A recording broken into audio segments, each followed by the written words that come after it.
Welcome to The Sideshow.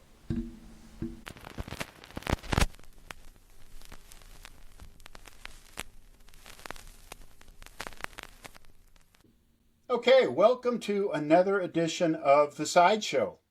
Today, Mike is going to be launching us into conversation. Why don't you let our listeners know what we're going to be talking about today, Mike?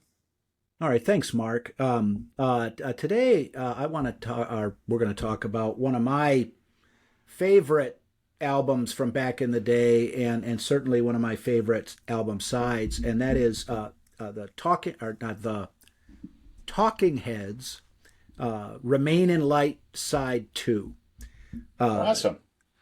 Talking Heads were really one of the bigger and better American bands of the late 70s and early 1980s. And I believe, and a lot of music critics believe, that their sort of musical artistic high point was the album "Remain in Light." The subsequent album, "Speaking in Tongues," was their most commercially successful album, and I think Yeah. that's when they really kind of hit their peak. And they had a concert movie that came out that was recorded when they were on the tour for that album, and that's when they got really big. But they had started to kind of slowly building during the late 70s. "Remain in Light" was released in the fall of 1980, and it was their fourth album, and they'd released four albums in 4 years. Their first album came out in 1977, was called Talking Head 77. Then in the next year, 78, was more songs about buildings and food, was the title of the album. That had a cover of Al Green's "Take Me to the River," which got some airplay on the radio. In 1979, they released an album called "Fear of Music," which sort of their style had continued to grow or to expand and evolve.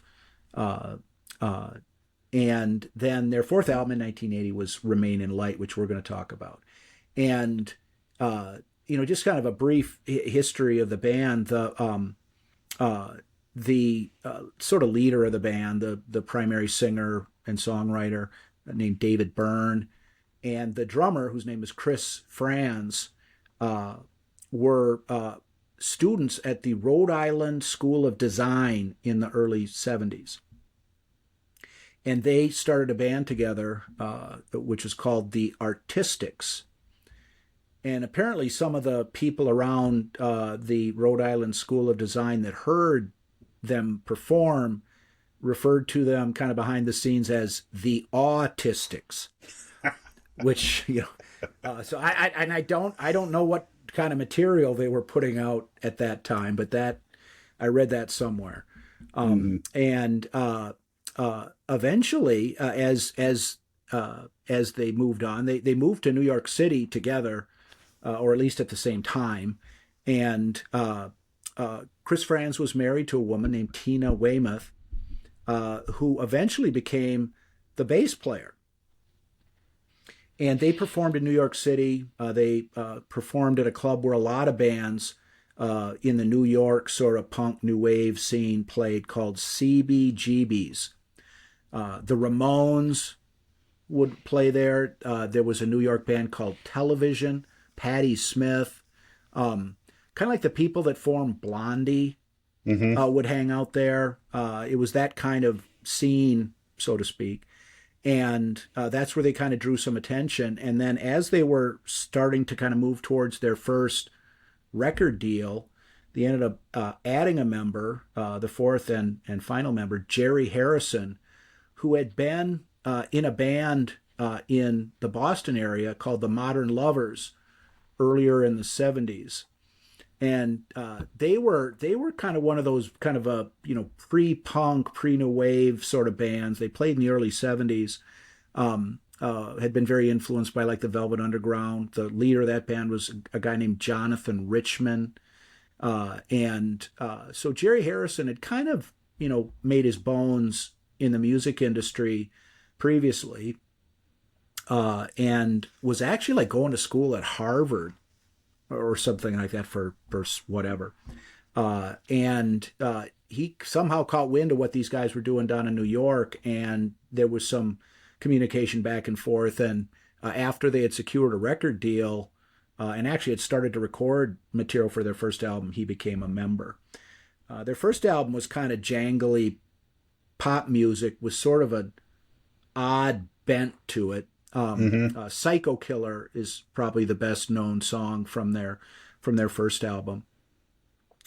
And as they evolved, they started to get more of an electric feel to their music. I mean, they always played electric guitars, but this was it sort of evolved. And part of the reason for that is their second album, along with their third and fourth album, which we're going to talk about today, were all produced in part by Brian Eno, who's an Englishman who people may not have heard of him, but he's been involved in some fairly high-powered music as a producer. I think most notably the band U2. Yeah. Unforgettable Fire, Joshua Tree, sure. Achtung Baby. Some of when U2 first got really big, Brian Eno was produced with them. One of the producers, along with another man named Daniel Lanois. But in any case, Eno came in and was working with Talking Heads for their second, third, and fourth albums. And for anyone who's familiar with Eno, you can hear his influence. You can hear his background vocals very clearly on Remain in Light. Mm-hmm. And so he certainly was a catalyst in their sort of slowly expanding style. Mm-hmm. The album Fear of Music was much more electric, a little darker in tone than their second album. That had songs Life During Wartime, Memories Can't Wait, and some other songs that were, I don't know if it's like they were played in a minor key, but there's just a little darker sort of tone to the music. And some of these albums had been recorded in New York City. They did some recording at a studio in the Bahamas called Compass Point, where mm-hmm. a lot of music is recorded. So they've been doing some interesting things. And by the time of Remain in Light, they were focused on African rhythms, not unlike, but different from what Peter Gabriel started doing around the same time. And their songs mm-hmm. weren't so much developed by coming up with chord changes and stuff like that. They were developed more on the percussion tracks. Very African percussion, African rhythms were a big part of what they were looking to do come time of Remain in Light. And well, you get a lot of that.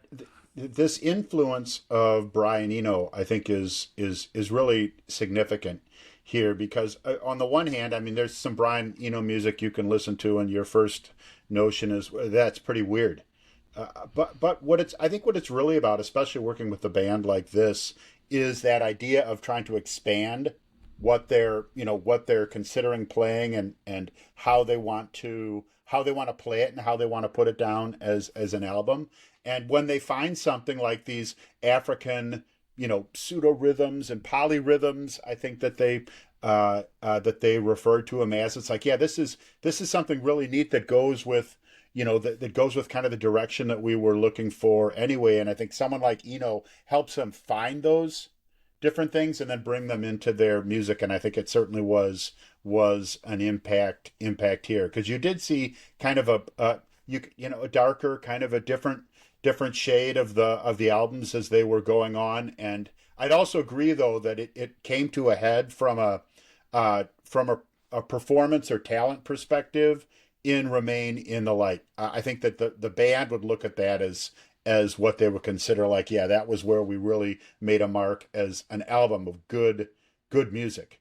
And to your point, the next album might have been commercially more successful, but I think that they would look at Remain in the Light and say this is when we arrived as a band. And it's Remain in Light, Remain in not light. Excuse not me. in the light. Yes. But well, and Brian Eno is a very interesting character, and he's put out a lot of very interesting music as Brian Eno. He was one of the original members of the English band Roxy Music. And then, a lot of his other work has been as a producer, and he does play instruments. He's not. I don't think he is a conventional musician. Yeah. He is more of sort of like a musical architect, and he's someone who kind of takes sound and does things with it, and figured out different ways to accomplish the creation of different sounds and musical sounds, and putting them together, and shape and texture is added to the music when he kind of gets a hold of it and does stuff. Absolutely. And it kind of shows this intersection of how important it is for a band, regardless of their level of talent. They can sit in their garage and play great music and have great songs, but we see so many times, talking about all these albums as we do, where a band really begins to hit their stride when they're matched with the right producer. Not only a producer that's skilled, and Brian Eno is, you cannot argue that he is not a skilled producer, just based on the sheer volume of records that have been sold that he produced, but the right matchup with the band as well, and where the band was looking to go. And that is just such a critical element of success that we have seen time and time again, where bands were moving, they were making their mark, but until they came in contact with that producer that they were talented and they were really able to groove with, that's when things really, really started to create traction. And it's certainly the case here. When and this was kind of this was not kind of, it was the third album that was produced with this partnership between Talking Heads and Brian Eno, and they'd had an opportunity to kind of hit their stride, as you say, so to speak. And one of the things, just because I don't want to get too into the weeds as far as what the details of that process were. I mean, because people can listen to the music and kind of figure out for themselves. But one thing I read somewhere was that a lot of the songs kind of took shape. Not all of them, but a number of the songs took shape by the band just jamming and then taking bits and pieces here and there that came out of it, and then putting them together later into a sort of a song later, and then having that be sort of the basis of the song, and then adding on top of that. And somewhere in the background, David Byrne was coming up with lyrics to all these things. Yeah. Not an easy lyricist to always figure out what in the heck he's talking about or trying to get at. I mean, there's the big ideas you can spot, but getting down into the nuts and bolts of what he's trying to say is kind of difficult. In any case, Remain in Light was released in, I believe, is October of 1980, and I've got the album here. The front cover is a picture of the four band members. The letter A in the title of the band, those letters are inverted, gives it sort of just an odd, off-kilter look. And at the time in 1980, that was a relatively innovative use of computer technology for graphics. At that time, it looks pretty simple now. The back cover has another shot of some military airplanes, and why there was no gatefold to the album. Why they had the military airplanes? There is, I guess, one of the songs on the side that might have some relevance to that. But in any event, that's the album cover. Starting out with side two, the first song is called Once in a Lifetime. It's probably the most known song on the album, and I assume that a lot of listeners may have heard it. But why don't we just play a little bit from the beginning of that song before we dig in? Okay.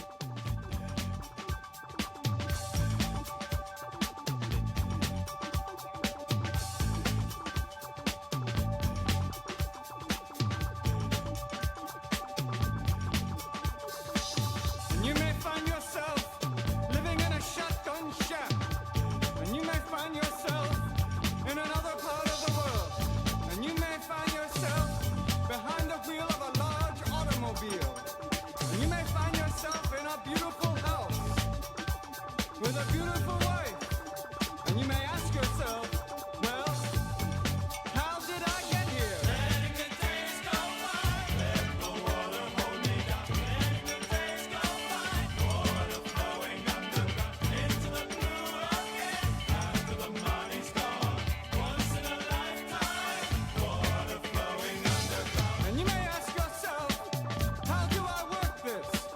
And you may ask yourself, where is that large automobile? All right. Pretty straightforward. The first verse is kind of one of the more well-known slabs of lyrics from David Byrne with "How did I get here?" And then it goes into the chorus, the "letting the days go by," and kind of nice guitar chorus sound and everything like that. And the song is as you go through the rest of the lyrics, and I don't want to pick them apart, but I think it's a song about going through life and floating rather than swimming, Yeah. and just kind of letting the flow of life sort of take you where it's going to take you, and obviously the water is a big piece of imagery in the lyrics. The water flowing underground is a big one. And so, I mean, Yeah. on the one hand, it's not that difficult. It's like, okay, you've got water flows through life. Water is the force of life. And if you float along with it, it's going to take you places, and you may marvel at where that is. And or marvel or wonder again how you got here. If you listen to the vocals, I mean that line, how did I get here? And looking around and almost confused about where they are. It's kind of like if you stop thinking about where your life is going, you run the risk of waking up and really having no idea of where you are. It's like, is this my beautiful wife and this my beautiful house? I mean, how did I get here? It's certainly a message of like mindfulness and living in the present, and at the same time, kind of being active in where you want to go, as opposed to letting life float you down. The lyrics do a great job of layering on top of the music and creating this kind of hecticness of these realizations on where the person is. But real quick though, I'd like to step back and point that something started to happen in music right around the time that this album came out. That we talk a lot about albums from the 70s, good music, and this is music that kind of is on the tail end of that. But music videos started to become important right around the time that this album came out. And Talking Heads were kind of active and creative in the music video process. In fact, some of their music videos received more awards than the music did it itself. And I don't think it's a stretch to say that music videos had a way of changing music. And this was just kind of right at the beginning of when that was happening. Because you can go on YouTube and you can find the music videos from some of these songs. And Talking Heads did had some very acclaimed music video, but I just wanted to not necessarily talk about the videos for this song, but music started to change because of music videos, and this was kind of right at the beginning of that process. Well, and I don't believe MTV went on air until 1981. Yep. And there was an official music video created by Talking Heads for this song, Once in a Lifetime. And there is another music video that was created by Talking Heads for Cross-Eyed and Painless, which is on side one of Yes. Remain in Light. And we're talking about side two today, but I mean, Cross-Eyed and Painless, in my opinion, is the most enduring track off the album. And the video for that is very it's different than the video. David Byrne is sort of in the video for Once in a Lifetime, but none of the band members appear in it's sort of a very hip hop. There's some really interesting dancing and stuff like that in the Cross-Eyed and Painless video, and that's an excellent point. I mean, they really were sort of taking a look at how can we present visual imagery to go along with this music in both a narrative sense and just a vibe sense. What sort of images does a song bring about, regardless of whatever the specific lyrics are talking about. So that's a good point. I mean, they did sort of straddle that era of post MTV. Yep. That's a good point. And one of the lyrics that gets repeated in Once in a Lifetime is "Same as it ever was, Yes. same as it ever was, same as it ever was." And then it gets back to the water dissolving and water removing. There is water at the bottom of the ocean. Under the water, carry the water. He's talking about water. Yeah, yes, And- clearly an aquatic theme. I mean, I guess I don't know if I would use that. I mean, you don't necessarily. I mean, there's water at the bottom of the ocean. You think about the bottom of the ocean, but this is something. There's the water dissolving and water removing. There's something a little more elemental than that. I not to pick nits with you, but and then just the chorus repeats twice at the towards the end of the song, but it's just you could, from the clip you can hear. I mean, it's got a very straightforward beat to it. It's not a loud guitar song, but it's definitely got good guitar at points in the song, and it just sort of takes you along and flows, not unlike the water that it's singing about. It's also got a line that they use that I really like. It's a theme I really enjoy, not just in this song, but whatever. But it's the line, "Into the blue again, after the money's gone." And that notion of in life, kind of, you can be thoughtless and flowing along because the money's there, the money's flowing. And suddenly, whoa, the money's gone, right? The lottery winnings ran out. This week's paycheck is now gone, right? That feeling of realizing that, well, I didn't have to worry about money, and now that I do, is an interesting notion that they bring up in this song. Well, and if you hadn't have brought that up, I would have brought up that exact line, because that is one thing that kind of comes in here. Here's the guy, it's beautiful car, beautiful house, beautiful wife. How did I get here? It's like, well, how permanent is it?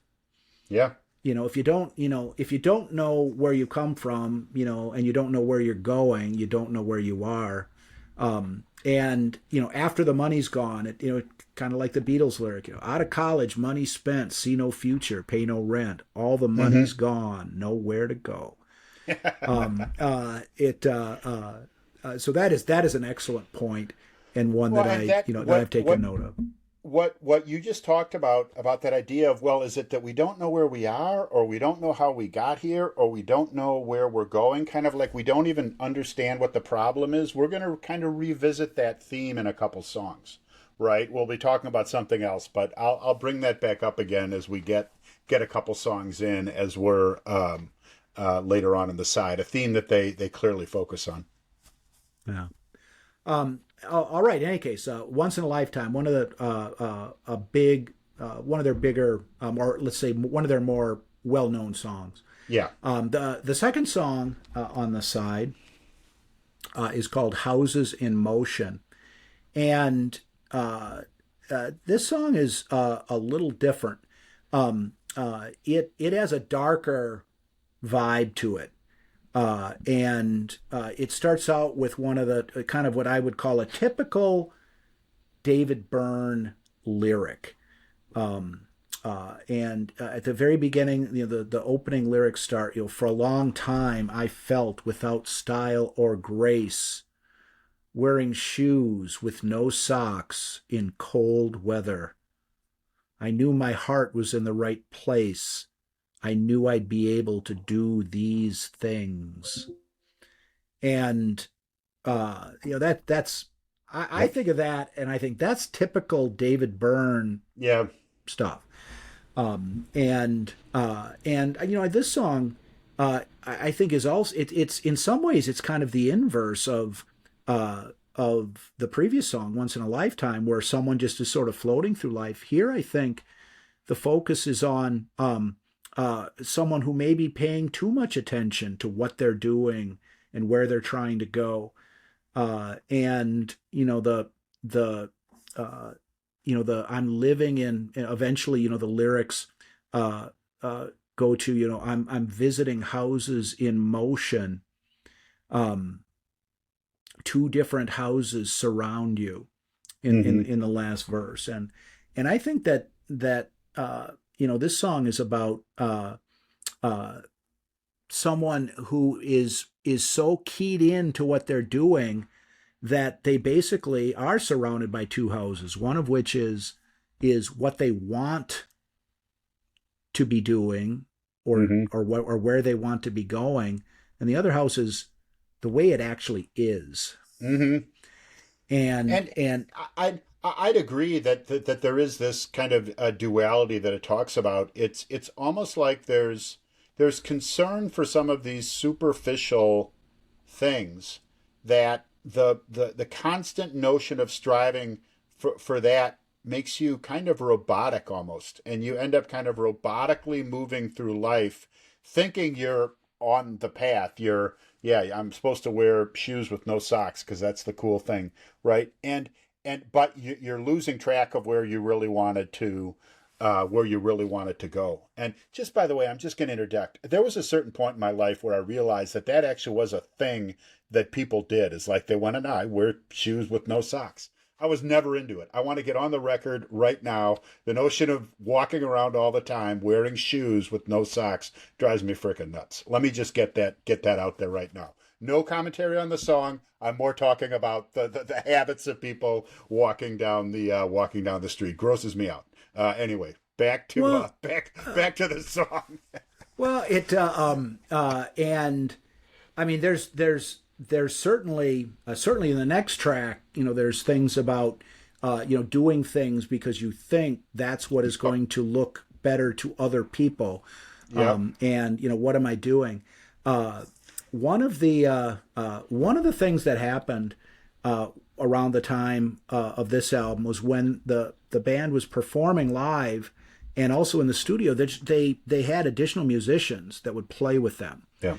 And there were a number of different musicians that were that played on this album. Probably one of the better known is guitarist Adrian Belew, who had played with Frank Zappa, David Bowie. He went on to be a member of one of the incarnations of King Crimson after this album was recorded. And another musician who was not as well known, who Brian Eno had played with, named John Hassel, who played trumpet and other brass instruments. And there's a very he plays on this song, and maybe this would be a good time to have a little clip from Houses in Motion. Never get to talk. Tell us a little bit, but not too much. Right about then, it's where she give up. She has closed her eyes. She has give up hope.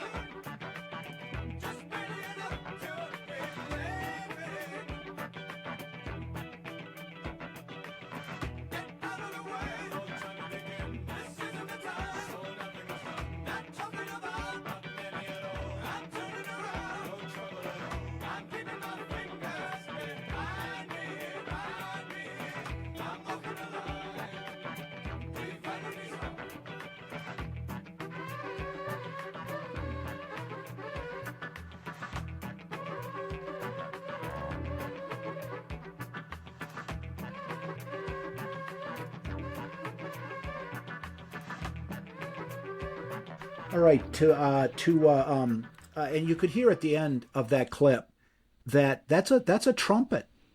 That's that instrument that's playing the solo there is a trumpet. It's a very unique way of recording a trumpet, and it kind of fits in with its sort of otherworldly aspect of the song. And kind of you mentioned before the clip that there's just more of a mechanized sound to this, and sort of the machinery of life. Industrial almost. Almost. Almost.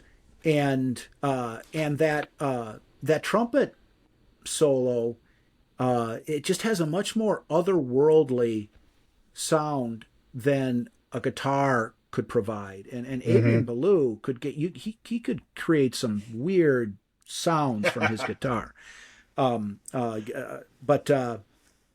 they were intentional on using the trumpet. They wanted that sound. It just had an otherworldliness to it, and it's I'm walking a line. I hate to be dreaming in motion. I'm walking a line just barely enough to be living. It's sort of like he's just getting by.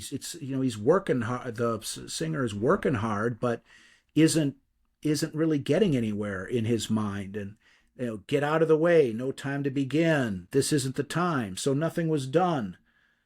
Not talking about, not many at all. I'm turning around. No trouble at all. I'm keeping my fingers behind me. I'm walking a line, divide and dissolve. It's like, what the fuck am I doing? And why? What am I gaining out of all of this? I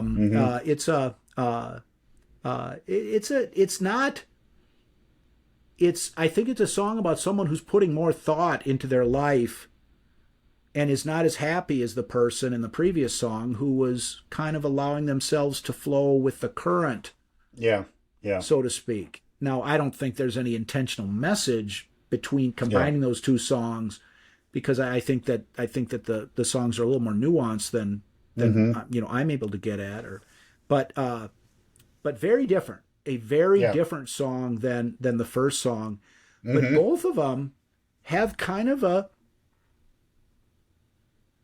beat to it, and this one more so than Once in a Lifetime, this sort of African percussion influence. Yes. And so I mean, two incredibly strong opening tracks, and are among the best songs that Talking Heads ever came up with, in my opinion. So in any case, the third track is a very unique, very interesting piece of music, and it's got a relatively repetitive musical track in the background, and then basically spoken lyrics. Yes. It's like a vocal story as opposed to more of a lyrical. Yeah, sound. it's prose. Yeah. It's you've got poetry, you've got song lyrics, and then you've got just prose. And this is it's spoken prose to musical accompaniment, but it's not. It's not rap. It's just it's even though most people equate rap with talking, it really isn't. Yeah. It may not be singing, but it's not just kind of clear speaking. So musical accompaniment with spoken narrative. And this is clearly a song about people who are overly concerned with their physical appearance. And it starts out, he would see faces in movies, on TV, in magazines, and in books. Yeah. And so you've got someone and he thought that some of these faces might be right for him. And so, the song, he continues to describe that he thought that if he could keep the image of the perfect face in his mind or somewhere in the back of his mind that over time he could cause his appearance to change. Mm-hmm. And that gradually his face would change its shape. And, that's kind of an interesting concept. But he goes on to talk, in the second verse, he goes on to talk, and maybe we could play a clip of that at this point just to kind of get that out. Sounds good. Let's do that.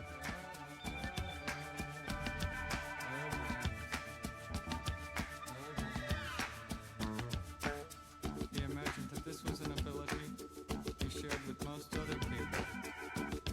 They had also molded their faces according to some ideal. Maybe they imagined a new face would better suit their personality. Or maybe they imagined that their personality would be forced to change to fit the new appearance.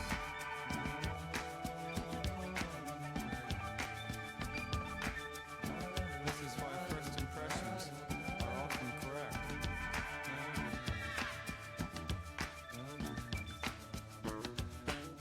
Although some people might have made mistakes, they may have arrived at an appearance that bears no relationship to them. They may have picked an ideal appearance based on some childish whim or momentary impulse. Some may have gotten halfway there. All right. So obviously you could hear the musical accompaniment on that clip, which stays relatively consistent throughout the track. And the opening line of that segment of the story is he imagined that this was an ability he shared with most other people. Mm-hmm. So there, it's not this guy is not just thinking this is something that he can do. He's like, this is something that everyone does, or most people do. And the line that kind of throws this into the what in the heck is he talking about realm with David Byrne is, this is why first impressions are often correct. Mm-hmm. I can't figure out how that fits in to the rest. Well, I think he's talking then that you he starts to get that, like, there gets to be a little out of sync in how you want to look and how you act, and how, if this is really the way that I should look, this is the way that I end up acting. And there's people that the way that they act is driven by how they look. So just the way you see someone is, in first impressions, that's probably what they're going to end up being like, no matter what they're trying to act like. This is what I talked about earlier on when I said these themes of, it's hard to even identify what the problem is, because he's saying, look, is it more important to look like you feel? Is it important to act like you look? Is the problem that you don't feel like you act? He's kind of talking, there's all these potential problems that prop up when you're trying to modify your appearance to look like you feel, and then you have to act like you look, and there's all types of potential problems that start to erupt, and you don't necessarily even know which of these is out of sync with what's going on. I think very interesting. It sounds like you're suggesting that it creates a vicious circle. Yes, exactly. Exactly. Well, and right after that line, he kind of goes into really the substance of what he's saying. Although some people might have made mistakes. Yes. They may have arrived at an appearance that bears no relationship to them, based on some childish whim or momentary impulse. Yes. Some may have gotten halfway there and then changed their minds. Mm-hmm. He really gets down to just the superficiality of all this, and that, well, no, you can't just sort of pick and choose who you are on some whimsical basis, especially not based on what are at Ground Zero sort of superficial considerations. I mean, doesn't this story, the story and what's happening, I mean, doesn't this, you know, seem to come right out of some type of acid trip, or, you know, just intense high, where you start to imagine that these abilities exist, and then what ends up happening? I can see this whole thing sprouting from an out of body experience that they were having. And then the thing is, though, when you bring it back together, it makes sense. I mean, you can see people that's what I want to look like that movie star right there, and that's what I'm going to look like. And maybe that wasn't really what I wanted to look like. And to your point, all the other things, I kind of got halfway there, and then I changed my mind, or I became that person, and that's not what I wanted. It's interesting. It's an interesting concept. Well, you know, given the stuff I was up to at the time that this album was in its heaviest rotation with me, believe me, I thought that a lot of David Byrne's lyrics were specifically about drug experience. Yes. But I don't really believe that that's true. But you know, just given his way of thinking, certainly the stuff he thinks about it's good fodder for you know, sort of brain candy when you're high. But I think it's a little more introspective than that. You know, when like Cross-Eyed and Painless, for example, when lifting my head and walking around inside. You know, he's getting down to something different than that. But certainly the atmospheric quality of the music and some of the just sort of intriguing polyrhythms, you know, that you mentioned before, and just sort of what at the time was a relatively innovative structuring of the songs, and the fact that, you know, at least the first two songs, you could dance to them. Yeah. There's all sorts of different ways to come at these songs, different ways to enjoy them. You know, it's stuff that you could play at, like this album, you could play this at a party where it was in the background, or you could just sit down by yourself and listen to it and find it engaging, and other different sort of ways as well. But the and you know, right after he says that, you know, some may have gotten halfway there and then changed their minds, then there's a pause, and you know, after the clip that we listened to is done, the concluding line of the track, he wonders if he too might have made a similar mistake. And that's enough to give one pause. Yeah. So a very unique track, at least at the time. You weren't hearing a lot of stuff like that coming out in what was really relatively mainstream music. You know, Talking Heads weren't top 40 music. They weren't, you know, at the tip of popular culture. But in the music industry, it was, you know, Fear of Music, the previous album and this album, both were on, like, you know, best albums of the year lists by music critics and stuff like that. So this wasn't obscure, you know, stuff. It was relatively mainstream. Oh, I'd agree. And the fact that, and again, this was before MTV, but the success, you start to move to the next album and after that of their videos shows how well it did fit into the mainstream. Even though the music they did not do a radical departure on their music as they got into speaking in tongues or anything like that. It was a continuation. It was different music. But, you know, Talking Heads themselves, I think, had gotten themselves into a groove that a lot of people liked. Again, critically, and just as far as something to listen to and enjoy. They really had kind of hit on something. Well, the music was sort of hip and fashionable. Music critics liked it. The lyrics were interesting and subject to interpretation, and you could dance to it.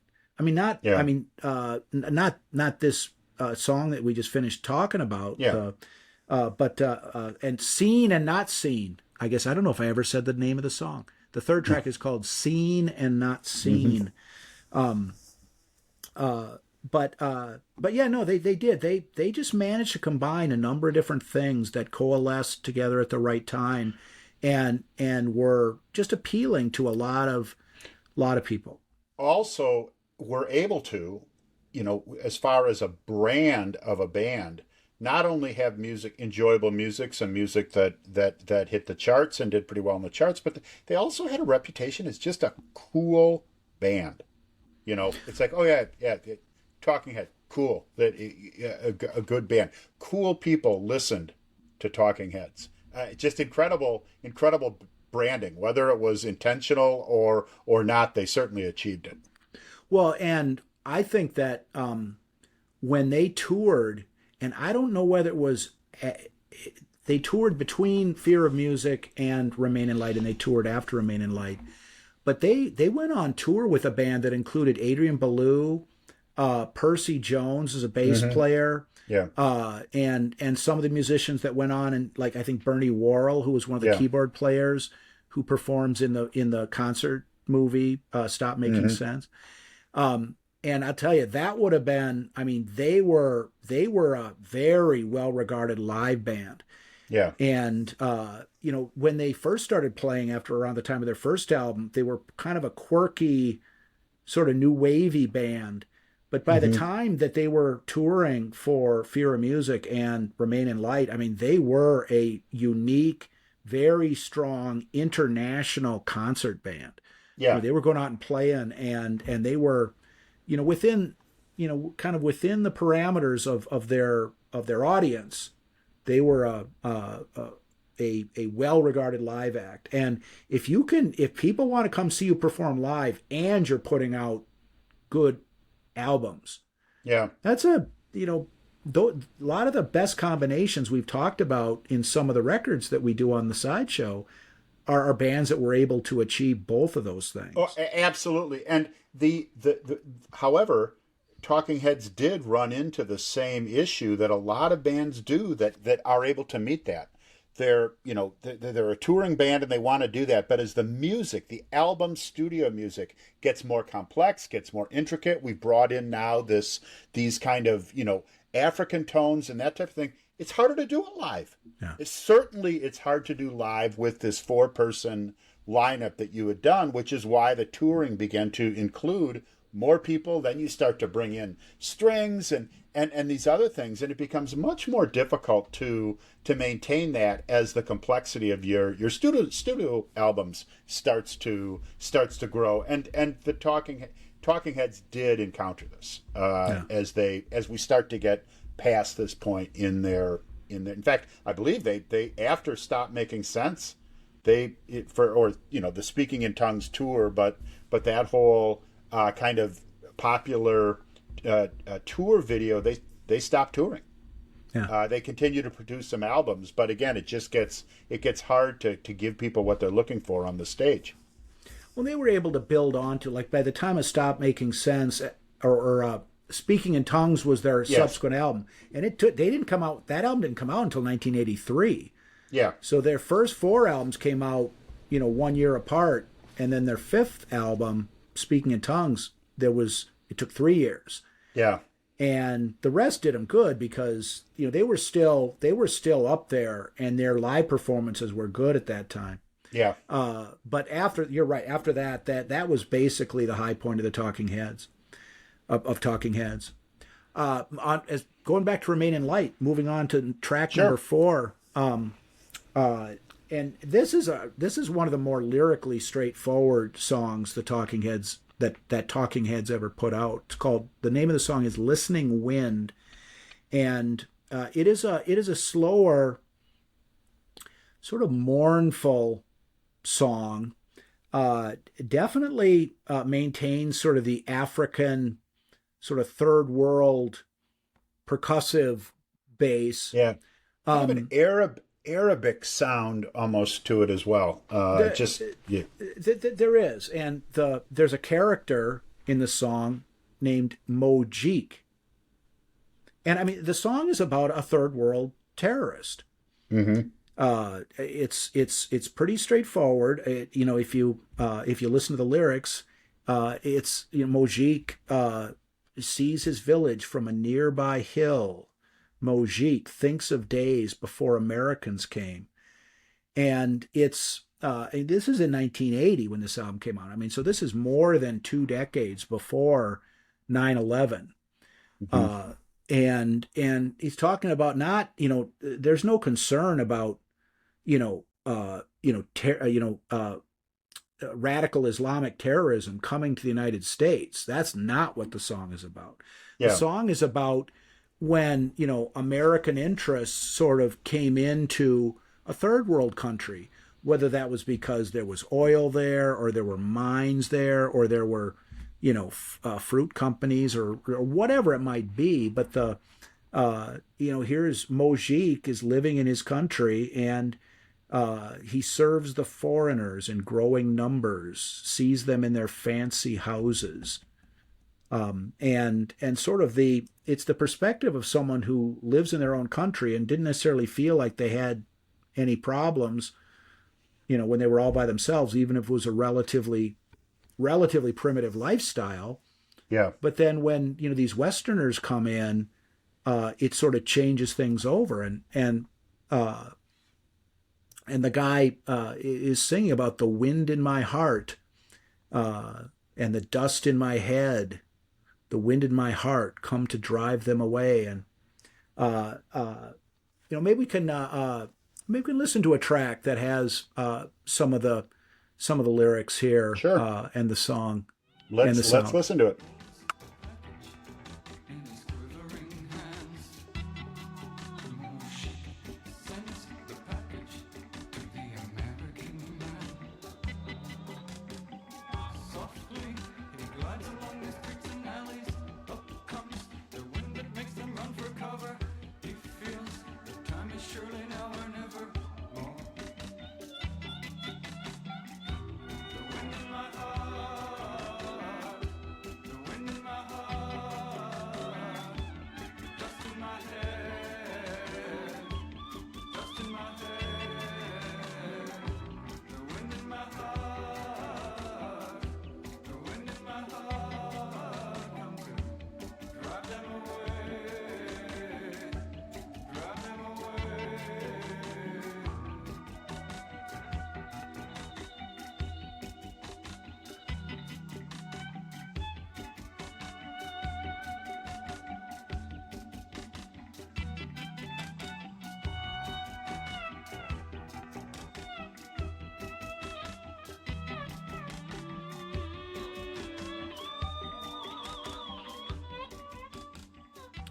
All right. Well, so that's just, I mean, that's a little taste of what listening wind sounds like. And, and as I say, it's pretty straightforward.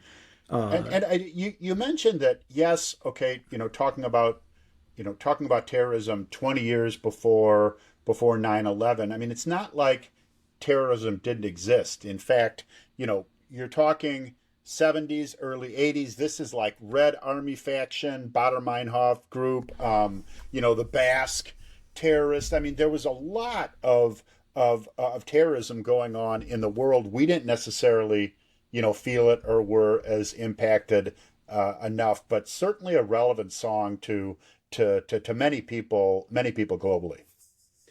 Well, you mentioned Baader Meinhof. I think when he talks about the wind in my heart, because the wind is kind of like the water in the first song, Once in a Lifetime. The wind is the force here. Now, very different song, very different subject matter, but the wind is the force here. And Yep. when you mentioned Baader Meinhof, I think that what the wind is from the perspective of Mojik. The wind is the wrath of God. Mm-hmm. Yeah. And the wind will drive them away. I mean, listening to it, back in the day, I think the wind in my heart and the dust in my head, the wind was going to blow the dust away so you could think clearly. Yeah. There's all sorts of, but I don't think that's what the song is Yeah. about. I think that it's going to take a little bit more than that to solve the problems that have arisen in Mojik's mind. Yep. And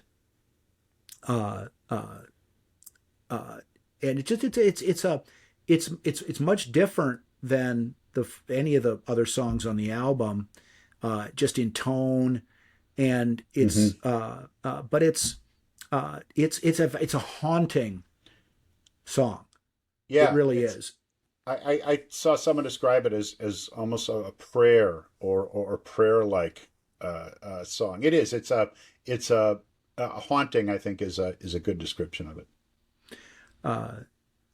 And a little and I believe a lot more straightforward and political than Talking Heads ever was in any other songs. Yeah, there's a lot of ambiguity in some of these. Not so much in this particular case. You can get a line on what they're talking about pretty quick. Well, and it's I think that the song is told with some empathy, if not sympathy, for the terrorist. And which certainly became an unpopular position to take post 9/11. Well, absolutely, and I think though that was back in this time when terrorist incidences were smaller and what was going on, the idea that terrorism was more of a political frustration, the idea that a lot of these groups had an actual beef, the issue that most people had was how they were choosing to address it. And in many cases, these groups had, if there was a legal path for them to take to get things resolved, whether you're talking about in the Palestinians in Munich or these regions that were fighting for independence, or people that were just mad at the West and were doing things. It is, I think it's kind of a shame, not in that we should hold these people up that are doing these things as good people, but I mean, a lot of times there is a reason why these people took action, and if we could address that reason, we might reduce some of the terrorism that comes out with it, and that does take, for even just for one moment, some empathy for the person that's doing it to try to understand. But I'd agree with you 100%. We've kind of lost the ability to see that far back, and we're very focused on the acts themselves. We're focused on the wind more than what was blowing it. In any case, very, very interesting song, unique song amongst all of Talking Heads material, and but a good song and worthy of this. Which brings us to the final track on the side and the concluding track on the album, called "The Overload," and this song definitely has an industrial feel to it. Very slow, very foreboding, kind of intense. Sort of something's up. Spooky, scary. Something with weight is upon us, and it's unclear what it is. And maybe just the first. There's it's the longest song on the side, and the lyrics are made up of 5 4-line stanzas. And why don't we just listen to a track with the first couple, just to kind of give the listeners a taste of the track? Sure, let's do it.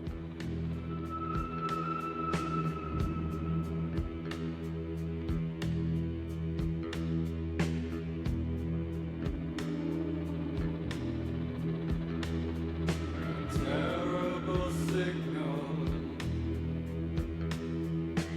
to even recognize.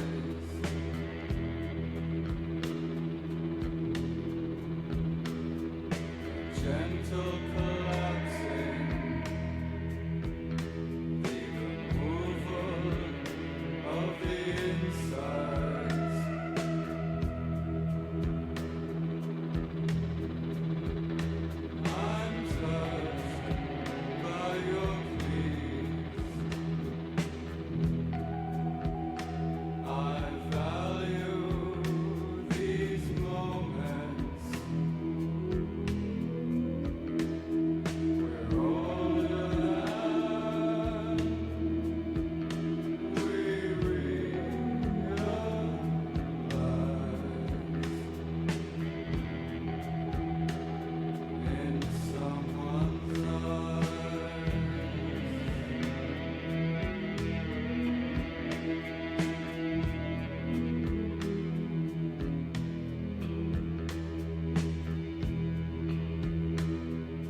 All right.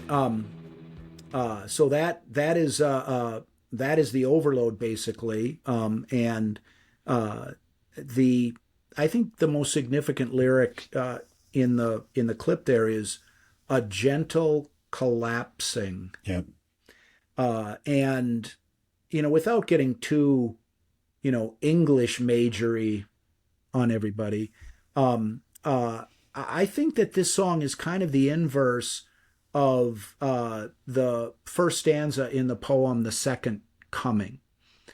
And the second stanza in that poem, talks about the rough beast that is coming, and uh, what is this rough beast that slouches towards Bethlehem to be born?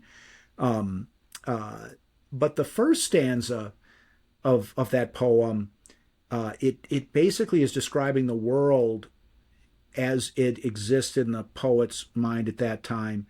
And it's basically like the earth is spinning too fast and people aren't able to hold on, and it's spinning faster.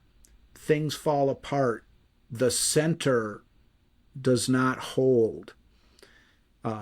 Whereas this song, The Overload, I think it's the opposite. It's sort of like it's gravity that is coming, and sort of it is an overload, and people are that a gentle collapsing, and in fact in one of the later verses, the center is missing. Mm-hmm. is one of the lyrics in the song. And so I think of it as sort of trying to describe what's happening in the world. And I think that the overload, what is weighing people down, is just sort of information and stimulation. The in one of the earlier tracks, seeing people, movies, TV, magazines, books. Computers were just starting to come in. This was the early use of computers on the album cover graphics. Kind of Aldous Huxley's, you don't need to twist their perceptions, just give them too much information and they'll drown in it. Yeah. And there was, the next part of that line of a gentle collapsing in one point of the song spoke of the removal of the insides. And, if you can picture that, let's go to today's world where everybody is, this has now been amplified with information and music and now social media and TikToks and little videos and this type of thing. I mean, and you lose the meaning and the connection, the stuff on the inside.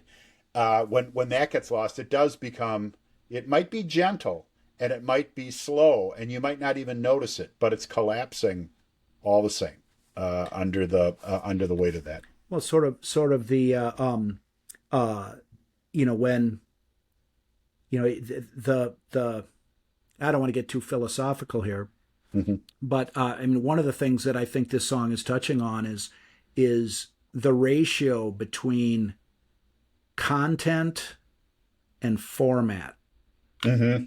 And I think that as life has been going on over the course of the 20th century into the 21st century, it used to be content was the predominant force and format was sort of subservient to the content. Yeah. I think that that ratio has changed, and that format is more important than content, and that's the center that's missing. Yeah. And just that gentle collapsing. I mean, it's like an old cabin that's in the woods, and as time goes by, and the rot and decay, and it just sort of collapses onto itself, and it's just gravity. Yeah. Nobody has to do anything, and the overload is the format collapsing the content. Mm-hmm. And which is kind of the movement towards the singularity. Is I think I don't Yeah. think that's an outrageous interpretation of this song. No, and you don't, the interesting notion about that is you don't have to get to the singularity. In other words, the singularity, if we're going to talk about that, is the awakening of computers or networks or whatever. If human existence in society has already collapsed, the singularity won't be that big of a deal. Well, and I guess I would agree with that, but that gentle collapsing, Yeah. it's sort of like a more of a it's not a as the second coming was an explosion. The this song, the overload, is about a submarine that implodes because it gets down too deep in the water and the pressure Yeah. crushes it. Hmm. Uh, uh, and I don't know. It's. I think that's kind of the bottom line. I think for the overload, Yeah. unless you have anything to add. No, that's it. But again, looking back at the entire side, then how the side progresses from what is, a very kind of upbeat, song, and The toe tap. it absolutely, and you kind of progress yourself through, through still jamming as we move into the second song. We really start to though get more of a mood, and we talked about how there's something that is much more gloomy as we get to the fourth song on the side, and now something almost scary and spooky at the end. There's clearly a progression as we work through this entire side, which again makes it a great example of when you look at the entire side as a musical experience, it really works as a single listen. Very intentional as well. If you look at the sides of these albums, the first side was only 16 minutes long, and this side was 23 and some, almost 24 minutes. They could have taken the first song on this side and dropped it on side one, and it would have evened out the sides. Very intentional that these five songs sat on side two. Well, and I think you're absolutely right about that. The three tracks on side one are all very strong. I think Yeah. Oh, yeah. Cross-eyed and Painless is the strongest single track on the album, Eh, and one of their stronger tracks of their whole career. But side two is a long album sides journey into night. yes, exactly, And exactly. and that's my story, and I'm sticking to it. Sounds good. Sounds good. All right. Hey, great album, great side, and great conversation, Mike. All right, we will talk to you next time.